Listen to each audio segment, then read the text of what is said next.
अरे अञा त तो मुंहिंजी बहादुरीअ जा किसा ॿुधाई कोन न।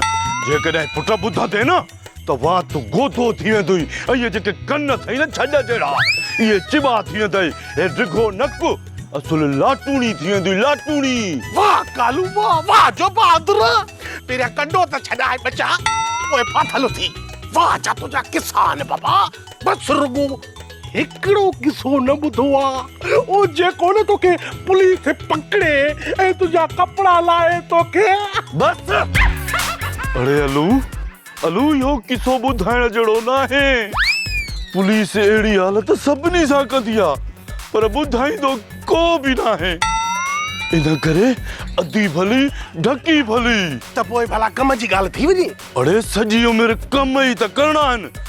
तो मुंहिंजी बहादुरी जो जहाज वारो किसो ॿुधो आहे? हाँ हाँ उहो बि। अरे ॿुधल कोन अथई त ॿुध। मतां चए त कालू चोर मूंखां कुझु लिकाए थो। अॻ में 10 दफ़ा त ॿुधो कोन थम, अॼु 11हों दफ़ो पहिरियों दफ़ो तो ॿुधा। ही तारीख़ी ॻाल्हि थो ॿुधायां, कन ॾेई ॿुधजांइ। ही 1965 वारी जंग जो किसो अथई।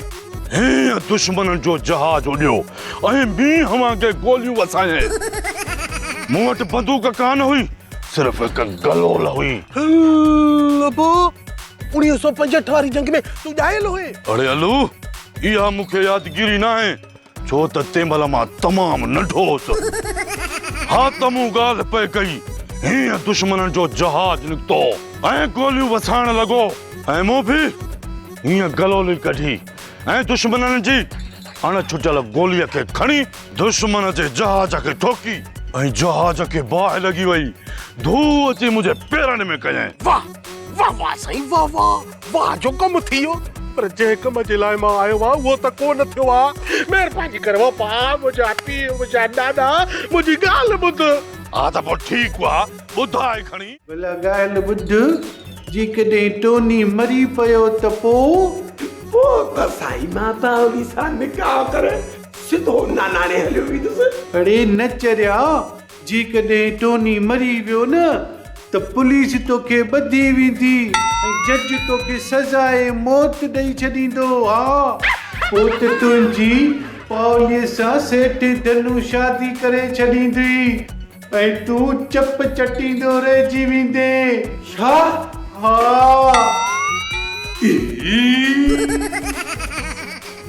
मुंहिंजो केरु थी पुटरायो।